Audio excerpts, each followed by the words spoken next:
Di zaman dulu kala, seluruh makhluk hidup rukun di Pulau Tamra, namun kerukunan itu tidak bertahan lama, kekacauan timbul ketika para dewa dan makhluk hidup bertikai.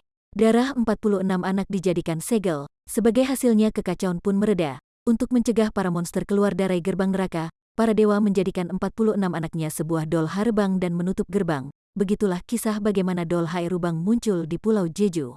Next cerita selanjutnya. Seorang fotografer melakukan pemotretan di area pegunungan, mereka sampai ke Harebang. Kedua pengantin terkagum-kagum sedangkan pria fotografer keheranan, merasa seharusnya batu dol Harebang jarang diposisikan bersebelahan seperti itu. Saat melihat lumut musim semi di tengah musim gugur, si pengantin wanita bilang jika suaminya sentuh hidung batu itu bisa punya anak laki-laki, dan si wanita pun menyentuh muka batu itu. Si pengantin wanita merasakan energi aneh yang kuat dari patung-patung itu. Tiba-tiba batu-batu itu bergemuruh dan hancur perlahan-lahan lalu muncul asap hitam dan menyelimuti keduanya. Sang fotografer sudah siap dengan kamera-kameranya, binatang melata ke dekat fotografer, dia menginjaknya dan muncul asap pada cairan lengket di sepatunya. Sang fotografer kaget, kedua orang itu muncul di belakangnya, tubuh pria itu muncul api yang menjadi tanduk, pria itu berubah menjadi monster dan mencabik-cabik pria fotografer. Lalu terlihat seorang pria mengacungkan pisaunya tepat pada monster tersebut. Dua orang pendeta tampak panik melihat lukisan yang berdarah. Kemudian ia menyuruh rekannya memanggil Giovanni. Giovanni sedang menangani seorang wanita yang terikat di atas ranjang. Giovanni menyebut orang mati tapi masih bisa bernafas. Rekan Giovanni datang memanggil, tapi diminta untuk menunggu. Kemudian Pater Giovanni meletakkan headphone di kepala rekannya yang baru datang, lalu menangani targetnya si wanita hantu tersebut. Seusai mengurus wanita hantu, Giovanni ke tempat lukisan tersebut. Ia melihat lukisan dan tanya siapa wanita berjubah putih itu. Rekannya bilang jauh di masa lalu ada saat ketika dunia nyaris dikuasai kekuatan jahat. Wanita itu harapan dan penyelamat untuk keseimbangan dan perlindungan di dunia ini. Sayangnya dia tak bisa menunaikan misinya dan gugur. Giovanni menebak pria berjubah hitam itu membunuhnya. Memang benar dan pria itu belum mati, dia ada di pulau itu. Jika dia bukan manusia, pendeta satunya memperingatkan Giovanni. Itu pertanda dunia terancam lagi oleh makhluk-makhluk jahat. Giovanni menatap lukisan itu lagi. Apa wanita itu orangnya? Si pria satunya menjawab takdir akan membawanya ke pulau itu. Pria itu meminta Giovanni pergi ke pulau itu dan membantunya menyelamatkan dunia dari krisis. Itu adalah kehendak Tuhan. Sementara di tempat lain, Won Miho sedang mempromosikan hotelnya dan memamerkan sebuah lukisan air terjun. Miho menegaskan setiap karya seni tersebut akan dipajang di seluruh kamar Hotel Dehan. Kami ingin pengunjung yang menginap di hotel untuk bisa menikmati dan melihat lukisan-lukisan itu dengan leluasa. Sebagai bentuk servis untuk pelanggan Hotel Dehan adalah tujuan utama kami. Kemudian Miho makan di restoran dan ditemui oleh bibinya, dan wanita datang bertanya, menurutmu aku siapa? Wanita tua itu membenarkan dia bibinya sekaligus pemilik Hotel Dehan. Namun meskipun aku pemiliknya, mengapa aku tahu berita tentang hotelku dari media? Dan malam itu saat Miho dan sekretaris Kang perjalanan menuju museum seni, tiba-tiba mobilnya disalip mobil lain. Dua orang pria berbada besar keluar dan membuat keributan dengan sekretaris Kang. Mereka masih tidak terima dengan permintaan maaf sekretaris Kang. Sepertinya mereka suruhan bibinya. Berita tentang Miho yang menyerang orang pun muncul, sehingga media publik mengkritik keras dan memboikot. Nilai saham yang berhubungan dengan grup Dehan memburuk setelah rekaman dan berita dirilis. Miho menduga itu ulah bibinya tapi bibinya menyangkal. Kemudian Miho pergi ke Pulau Jeju dengan tawaran mengajar di sekolah SMA Tamrah. Sesampainya di bandara untuk menghindari reporter, Miho pergi lebih dulu ke tempat parkir. Namun seorang nenek berjalan di tengah hutan, di antara mobilnya dan mobil lain. Miho melihat pengantin wanita yang telah jadi monster. Miho lari ketakutan dikejar monster itu. Miho sembunyi tapi monster itu terus mencarinya. Miho makin ketakutan, monster itu pun tak henti mencari Miho. Kemudian Miho mengalihkan perhatian monster tersebut dengan menekan remote mobil. Dia pun berlari dengan cepat menuju mobil box dan menutup pintunya, membuat monster tersebut terpental. Saat Miho di dalam mobil box, monster tersebut menjebol box mobil, sehingga mereka saling menatap, membuat Miho makin ketakutan. Tiba-tiba dari arah sungai, Fan datang dengan begitu cepat dan menghajar monster tersebut, membanting dan melemparnya. Miho pun ikut menyaksikan perkelahian tersebut. Dengan begitu terpanahnya Miho melihat Fan, mereka pun saling menatap satu sama lain, sehingga membuat monster tersebut menyerang Fan. Dan monster tersebut dibunuh oleh Fan di atas mobil box dengan pisaunya, membuat mobil box tersebut tertembus dan memberikan efek percikan kembang api. Akhirnya monster tersebut dapat dikalahkan oleh Fan. Seusai membunuh monster tersebut, Fan membuka pintu box mobil. Mereka berdua saling menatap dalam diam, dan aura negatif yang ada di tubuh Miho pun keluar, membuat Miho jatuh pingsan. Kemudian Fan sedang dengan Bibi, Ia bercerita bahwa semalam tanah bergetar, angin bertiup kencang. Si bibi tersebut merasakan bahwa reinkarnasi dari Won Joeng telah muncul yaitu Miho. Nenek pun menanyakan pada Fan, anak itu datang kan? Apa anak itu mirip dengannya? Jadi karena itulah kau mengenalinya? Apa dia mengenalimu? Tidak, jawab Fan. Namun mengapa kau tampak tidak senang dia datang? Ucap si bibi, roda takdirmu yang membeku kini bisa kembali berputar. Setelah itu kembali ke masa lalu, sebuah desa yang hancur luluh lantah dari serangan iblis nafsu. Kemudian beberapa orang berpatroli masuk ke dalam rumah salah satu anak laki-laki selamat dari serangan tersebut. Saat tiba bulan purnama merah, biksu kepala melakukan ritual kepada anak laki-laki agar bisa jadi pembunuh iblis nafsu. Kemudian dua anak tersebut dibawa ke tempat Raja Iblis Nafsu dikurung, diperlihatkan pada anak lelaki dan diberitahu makhluk itu mengambil nafsu kotor atau pikiran jahat sebagai makanan mereka. Tamra adalah tempat suci yang dibuat untuk menyegel makhluk itu, namun mustahil melawan mereka dengan kekuatan manusia. Biksu itu menusukkan pisau ke perut si iblis. Lalu keluarlah lelehan api ditaruh di wadah.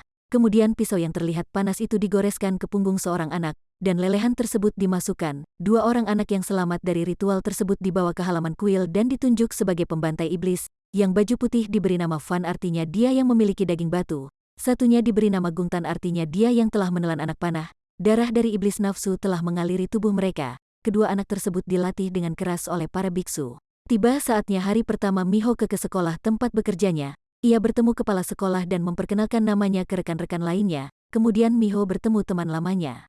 Saat jalan pulang Miho membaca artikel bibinya Won Bo menjadi ketua grup Dehan. Namun Miho mengetahui kebenaran yang lain. Miho akhirnya tahu sekretarisnya berkhianat. Miho menduga bibinya menawarinya 1 miliar won, tapi sekretaris Kang menyangkal.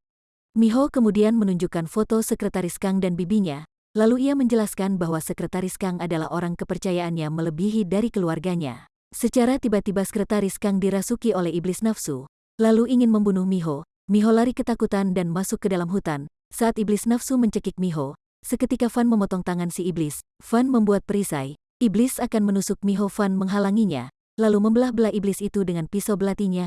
Jelmaan iblis itu pun hancur dan berubah jadi batu. Mereka pun bertemu lagi dan saling bertatapan. Kemudian Fan menghampiri Miho yang sedang ketakutan. Miho pun bertanya, kau siapa? Namun Fan hanya memberitahu Miho, jangan kabur dari sini, karena begitulah caramu bisa selamat. Setelah Fan pergi datanglah paman Miho dengan polisi. Miho menjelaskan semua yang terjadi namun para polisi tersebut tidak percaya dan menertawakannya. Di tengah hutan terlihat seorang mengalirkan darahnya ke sebuah batu harbang, di mana Miho makin ketakutan ingin ke bandara keluar dari kota tersebut. Namun saat di bandara dia disuruh menunggu. Seorang satpam menghampiri dan membawanya ke kantor. Saat duduk di sofa, datanglah rekan satpam yang sudah kerasukan iblis nafsu yang ingin membunuhnya. Miho lari ketakutan, melihat mobil yang terparkir ia pun membawa mobil tersebut. Si iblis terus mengejar Miho yang makin ketakutan, sehingga mobilnya terbalik. Miho keluar dari mobil dan baik-baik saja. Miho berlari dan bersembunyi di rumah kosong namun iblis itu terus mencari. Saat Miho menginjak kayu iblis itu pun mengetahuinya dan mengejar. Miho hendak ingin dibunuh oleh iblis. Fan lagi di atas tembok langsung melayangkan pisaunya sehingga tertancap ke iblis tersebut. Miho pun terkejut atas kehadiran Fan. Miho meminta tolong ke Fan, namun Fan tetap santai di atas tembok tersebut. Perkelahian iblis dan Fan yang begitu sengit, membuat Fan sedikit kewalahan. Miho yang menyaksikan perkelahian itu sangat ketakutan, khawatir Fan akan terbunuh oleh iblis. Namun akhirnya Fan membunuh iblis itu. Miho bertanya pada Fan kenapa dia ingin dibunuh oleh iblis nafsu. Banyaknya manusia, kenapa harus dia? Fan menjawab, itu adalah takdirmu yang tak bisa dihindari. Miho pun bertanya lagi, apakah hanya Fan yang bisa membunuh iblis itu? Iya, hanya saya, jawab Fan. Fan memberitahu Miho, kemanapun kamu pergi iblis nafsu selalu mencari, dan dapat berwujud seperti manusia biasa. Fan kemudian pergi meninggalkan Miho. Miho yang lagi di kamarnya tampak gelisah teringat perkataan Fan, bahwa iblis nafsu akan mengikutinya.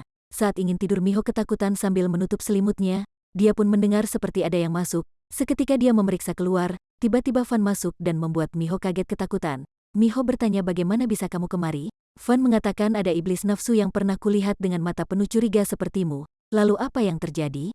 Tanya Miho. Fan memberitahu, tidak membunuhnya tapi mencungkil bola matanya. Jadi jangan pandangi aku seperti itu. Miho bertanya, apa para monster yang mencoba membunuhku juga ada di sini?